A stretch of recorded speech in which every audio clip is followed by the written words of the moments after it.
যে শিক্ষক তোমাকে বলে না যে আশফুল নিয়ে গান বাজনা গাও, তালিবালি দাও, সম্মান হবে মৃত ব্যক্তির, ও মারা গেলে তোমরা সবাই ঢোল তবলা নিয়ে পৌঁছে যাও, প্রথম দিন থেকে সম্মান করো তাকে। বুঝি 50 বছর অপেক্ষা করার পর তুমি গান বাজনা বাজাও সম্মান করবা, ফ্রম দ্য ডে ওয়ান প্রথম থেকে করো তাকে সম্মান। আউযু বিল্লাহি মিনাশ শাইতানির রাজিম। হাট্টিমা টিম টিম শিখেছো তো বউ তাকে, এগুলো শিখবা কবে থেকে বলো? হাট্টিমা টিম টিম শেখো তো। আমি চিন্তা করি মাঝে মধ্যে হাট্টিমা টিম টিম এটা কি জানি, আল্লাহ জানে।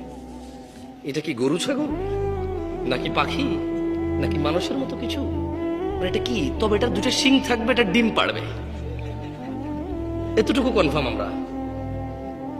এটা কি? এটা বাচ্চা প্রসব করবে না? বাদুর যেরকম করে, ঘোড়া যেরকম করে, গরু যেরকম করে, মানুষ যেরকম পেটে বাচ্চা প্রসব করে, এটা এরকম প্রসব করবে না, এটা ডিম পাড়বে। এটা কি করবে?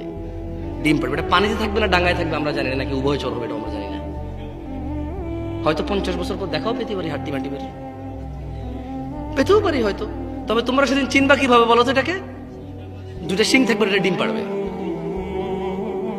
তার মানে এটা মুরগির মতো ডিম পাড়বে, কিন্তু শিং থাকবে গরুর মতো, শিং থাকবে ছাগলের মতো, হরিণের মতো, কিন্তু এটা ডিম পাড়বে মুরগির মতো, হাঁসের মতো, কোয়েল পাখির মতো, টিয়া পাখির মতো। কেমন শেখো, দেখা পেতেও পারো, তোমার নাতিপতি পেয়ে যাবে এই হাট্টি মাটি।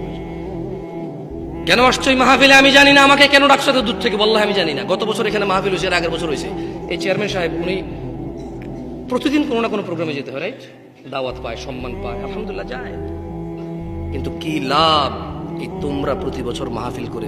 আরে তোমার বাপের টাকা হলে জীবনে তো ফুল লাগাই না, মানুষ থেকে নাও তো ফুল লাগাও, বছর একবার করো। তোমার বাপের টাকা দিয়ে একবার দেখি এরকম জাকজমক করো না, করো না জাকজমক। এরপরে বুঝতাম, এরপরে খুঁজতে লাভ কি আমার? আপন ভাইয়ের ছেলে ইয়েতিম, তারে মাদ্রাসায় পড়ায় না, বলে যে হ্যাঁ তেরে পড়াই আমার লাভ কি? হ্যাঁ, আপন মা দুই ভাই বলে যে একলা আমি আব্বা আম্মারা চালে আমার লাভ কি? এরপরে দেখতাম এত বড় মাহফিল, বাপের টাকা, এগুলো লাভ খুঁজতা। এখন তো লাভ খোঁজা লাগে না, প্রতি বছর করো, কিন্তু এর বেনিফিট কি কিচ্ছু জানো না তোমরা।